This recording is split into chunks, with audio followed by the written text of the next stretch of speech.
I'm Donna Needham, I'm 45 years old and I've got multiple sclerosis. I was diagnosed with MS on the 9th of December 2018. I started with the symptoms of MS in 2014. I was living in Milton Keynes at the time and was getting ready for work. And this finger started going numb and it was just like, yeah, I need to go to the doctor. And he was like, right, what sensation are you having? And I said, when I put my head down like that, I had like electrical currents going through my body, and it's called Limit sign, and that is one of the obvious signs of MS. I knew I had it, so I come to terms with it pretty quickly. And that's the thing, if you accept it, you'll be fine. If you sort of think, yep, I've got it for the rest of my life, not a lot I can do about it. There's no cure at all. A little bit of frustration at how long it took to be diagnosed. That took quite a while to get people to actually look into this in a bit more detail. So we eventually found referred to the specialist in Sheffield. I was put on an injection. I had to inject myself 3 times a week, which was called Rebif. Was taken off of that because it interfered with my liver. Was put on another injection, which was the same 3 times a week. Started getting little red marks and bruises all over my legs and my tummy. And I was like, I'm coming off that. And then I had a really bad relapse. My doctor said, right, okay, here are your other options. What do you want to go on? I now have an infusion every 4 weeks at the Hallamshire. Put the needle in round about there, and then I'm hooked up to a machine that's sat next to me and it's up on a pole above my head. We're fortunate we've not had too many bad times at the moment, and she's started the treatment she's currently on, which seems to be controlling things quite nicely. She's borderline nocturnal.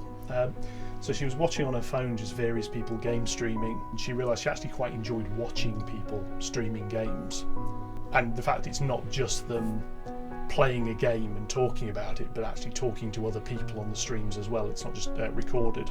I was watching a bloke in America. I used to watch him every night, and he'd play games that I wanted to play. And I said to Dale about wanting to get the games, and he said, well, you know, we need a gaming computer to do it. And I bought one, and I started streaming because of him.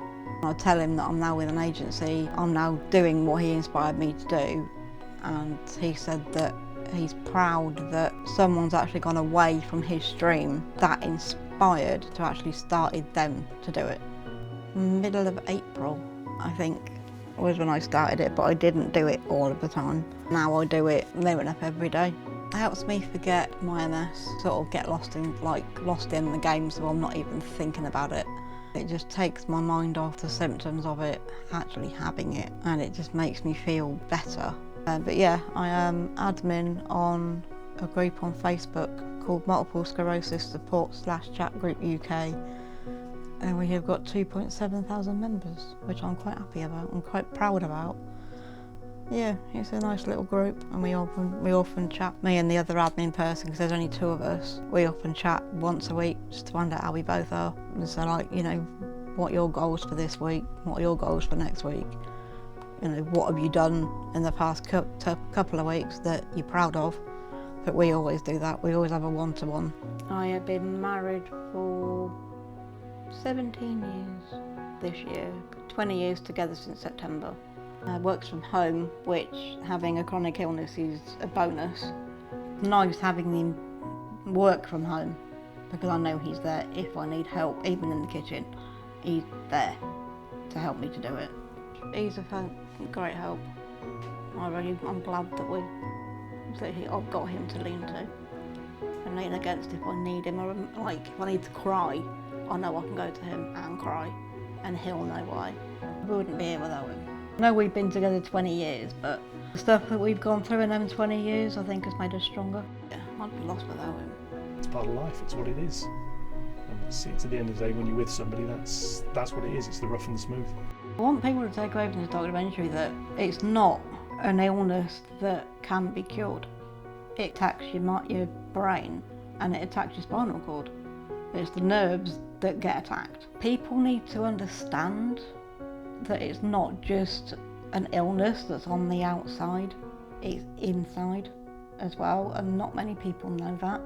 And you always see people that are disabled badges and stuff. I've got one. And people will come up to me at Tesco's and go, you don't need that, you look fine. at the end of the day, I think it comes down to a lot of people don't know about it because it doesn't impact their daily life in any way. Just think about it a little bit before you dive in with your size 9.